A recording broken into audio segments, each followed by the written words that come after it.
Ένα από τα βασικά ερωτήματα στην επιστήμη της ιστορίας είναι το γεγονός το εξής, η εξής παρατήρηση.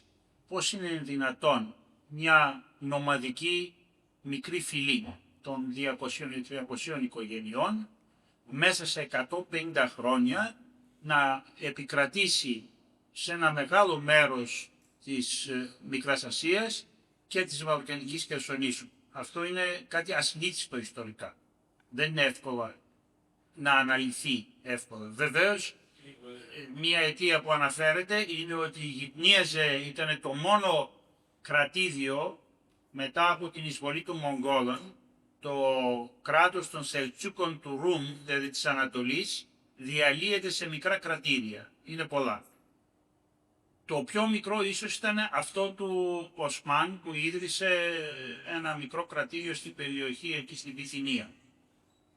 Το γεγονός ότι γυπνίαζε με το Βυζάντιο είναι μια εξήγηση με την Ανατολική Ρωμαϊκή Αυτοκρατορία, η οποία με τα λίστια ήταν σε πολύ αδύναμη κατάσταση.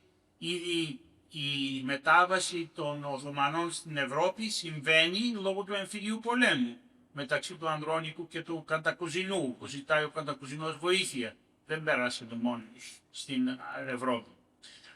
Τώρα, μια εξήγηση είναι πραγματικά αυτό το σύστημα που είχε εφευρεθεί της εκμετάλλευσης του υπόδουλου λαού σε μια κρατική μηχανή, πολεμική μηχανή, η οποία ήταν πάρα πολύ αποτελεσματική. Αυτό παίζει οπωσδήποτε συμβολή μεγάλη. Μιλήσαμε λίγο πριν για τις εξαιρέσεις. Υπάρχουν και άλλες εξαιρέσεις. Παραδείγματος χάρη, παιδιά τα οποία είχαν ζήσει σε μεγάλες πόλεις δεν λαμβανόντουσαν. Οι παιδιά που ξέραν τουρκικά δεν λαμβανόντουσαν. Και αυτό εξηγεί λίγο και το θέμα της τουρκοφωνίας, όχι μόνο στην Καπαδοκία. Μην ξεχνάμε, η τουρκοφωνία είχε επικρατήσει σε μεγαλύτερα μέρη της Μικράς Ασίας. Μια από τις αιτίες. Ο λόγος ποιος ήταν αυτός? Ο λόγος ήταν ότι αν ξέραν τουρκικά μπορούσαν να δραπετεύσουν πιο εύκολα. Η άλλη περίπτωση ήταν ότι δεν έπρεπε να είναι κοντά, διότι υπάρχει ακόμα η παροιμία, όπως ξέρετε, το φιτνέ, ότι ο μικρός είναι μοχθηρός, ο κοντός είναι μοχθηρός, η πολύ υψηλός είναι ηλίθιος, άρα έπρεπε να ήταν Ρωμαλαία μεσαίο ύψους. Δεν θέλω να σας πω με τι παροιμία μεγαλώσαμε εμείς υψηλοί. Ναι, από τη γιαγιά μας. το άλλο ίσως δεν το ξέρετε, του κοντού που είναι μοχθηρός. Τώρα, κοιτάξτε, επίσης πρέπει να επισημάνουμε το εξής. Πολλές φορές, ακόμα και σήμερα και στην Ελλάδα αλλά και στην Τουρκία, αναφέρεται ότι το Οθωμανικό κράτος είναι τρόπον την το εξισλαμισμένο Βυζάντιο. Αυτό είναι τελείως λάθος. Και αυτό έχει αποδειχθεί από κυρίως σημαντικούς ιστορικούς της Τουρκίας, όπως ο Φουάτ Κιοπρινή, ο γνωστός υπουργός εξωτερικών στη δεκαετία του 50, σε μια μελέτη ακόμα και από το 30 που είχε κάνει, που ήταν η εποχή που παραποιόταν η ιστορία με μαζικό τρόπο από αυτό το περιβόητο ίδρυμα, Τουρκικό Ίδρυμα Ιστορίας, αλλά και ο Ζούλτσαρσλ που θεωρείται από τους κορυφαίους που είχε μελετήσει αυτή την περίοδο. Δεν υπάρχει υιοθέτηση από το Οθωμανικό κράτος των αρχών της Βυζαντινής πολιτείας. Αυτό το οποίο υπάρχει βέβαια είναι ότι το Βυζάντιο πραγματικά επηρέασε τον αραβικό κόσμο και επειδή το Οθωμανικό κράτος στηρίστηκε στη σύνθεση της τουρκικής προέλευσης αλλά και βέβαια από το Ισλάμ την επίδραση, είχε κάποια δάνεια κυρίως αρνητικά. Η κεντρική φιλοσοφία του κράτους όμως είναι εντελώς διαφορετική και ξένη. Και θα σας πω ένα παράδειγμα το οποίο το πιο βασικό έχει παίξει πάρα πολύ ρόλο στην ιστορία του Οθωμανικού κράτους που μπορεί κανείς να το δει ακόμα και μέχρι σήμερα. Ο οργανικός νόμος του Πορθίτη, του Μωάμεθ, της αδελφοκτονίας. Αυτό έχει επηρεάσει πάρα πολύ όλη την ιστορία. Μέχρι τότε υπήρχε μέχρι την καθιέρωση αυτού του νόμου, πάντοτε υπήρχαν στην κορυφή της εξουσίας οι δολοπλοκές και για την εξουσία. Αλλά οργανικά τοποθετήθηκε από τον ίδιο τον Πορθητή. Ο νόμος αυτός έλεγε το εξής, ότι για το καλό του κράτους ο Σουλτάνος, χωρίς να δικάσει, χωρίς να ερευνήσει την αλήθεια ή όχι, έχει το δικαίωμα να σκοτώνει τα αδέλφια του. Και αυτό έχει κατά κόρον εφαρμόστηκε, όπως ξέρετε. Μετά βέβαια αρχίζει από τον 17ο αιώνα, μετατρέπεται αυτό σε ισόβια δεσμά των αδελφών. Ακόμα και την εποχή του 1876 του Απτούλ Χαμίτ, ο Μουράτο Πέμπτος εγκλείστηκε σε φυλακή και πέθανε μέχρι το 1904. Αυτό έχει παίξει πάρα πολύ ρόλο στην κορυφή της εξουσίας. Και βέβαια οι Γενίτσαροι, το σώμα αυτό, ήταν ένα όργανο που μπορούσε να χρησιμοποιηθεί μέσα σε αυτές τις συγκρούσεις της εξουσίας. Έχουμε πάρα πολλές περιπτώσεις, οι Γενίτσαροι χρησιμοποιούνται παρά το ότι η ιστορογραφία στην Τουρκία πρόσφατες προσπαθεί να παρουσιάσει ότι αυτό το σώμα είχε εκφυλιστεί και γι' αυτό το λόγο έγινε αυτό που έγινε το 1826.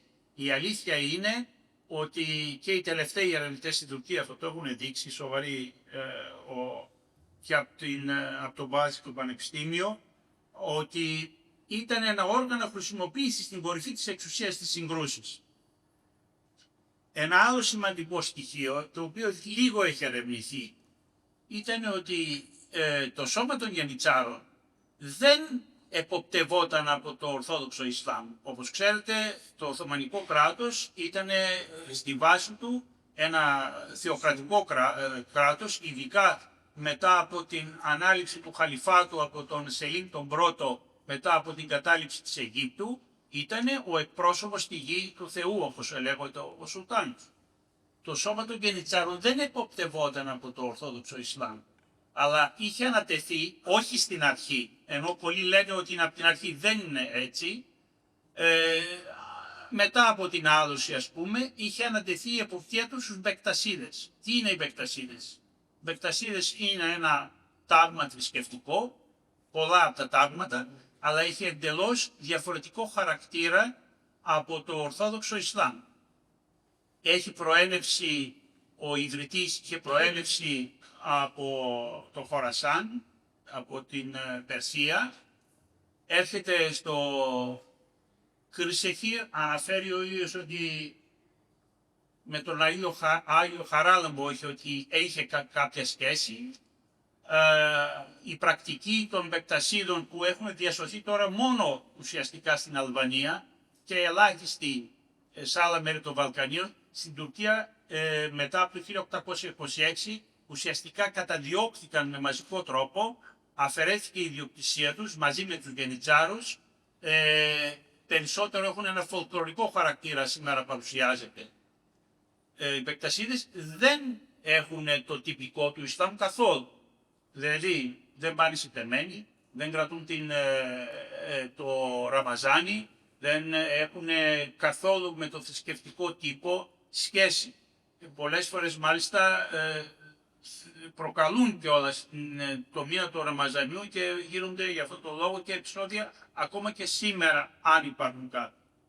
Για ποιο λόγο είχε ανατεθεί σε αυτό το ετερόδοξο σώμα, το οποίο είχε σχέση με το Ισλάμ, αλλά είχε εξίσου σχέση και με άλλες, και με την αρχαία θρησκεία του Σαμανισμού και εν μέρει είχε και με τον χριστιανισμό. Και θεωρείται βέβαια το τάγμα αυτό το τάγμα των αληθιτών, που σήμερα στην Τουρκία ισχυρίζονται οι ίδιοι ότι μπορούν να φτάνουν και τα 20 εκατομμύρια. Αυτό είναι ένα μείζον ερώτημα.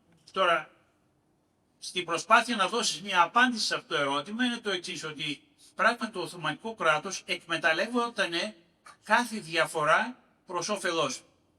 Επομένως, ένα σώμα το οποίο είχε προέλθει, δεν είχαν γεννηθεί ως μουσουλμάνοι, να εποπτεύεται από ένα σώμα που δεν ήταν καθαρά το Ορθόδοξο του Ισλάμ, είχε ωφέλη. Το δεύτερο βέβαια, ότι δεν είχαν αυτό το τυπικό 5 φορές την ημέρα προσευχή, όλο αυτό το τυπικό, εξυπηρετούσε βέβαια και στις εκστρατείες τους Γενιτσάρους. Αυτό είναι όμως πολύ βασικό ερώτημα που δεν έχει ερευνηθεί σε βάθος. Οι αιτίες δεν είναι πολύ γνωστές. Κάποια εξήγηση που προσπάθησα να σας δώσω είναι αυτή η χρησιμοποίηση της στερότητας προς όφελος όμως της εξουσίας του κεντρικού κράτους. Είναι ενδιαφέρον το εξής, ότι το 1826 όταν γίνεται αυτό το γεγονός, 15 Ιουνίου, είναι 15 με 16 Ιουνίου την νύχτα, Σουλτάνος ο Μαχμούδ, ο δεύτερος, ήταν εξευρωπαϊστής. Θεωρούσε ότι η παρακμή της αυτοκρατορίας θα σωθεί με την υιοθέτηση της δυτικής τεχνολογίας, της δυτικής διοίκησης κράτους, αλλά μόνο ως εργαλείο και όχι υιοθετώντας ό,τι είχε αναπτυχθεί στη Δύση.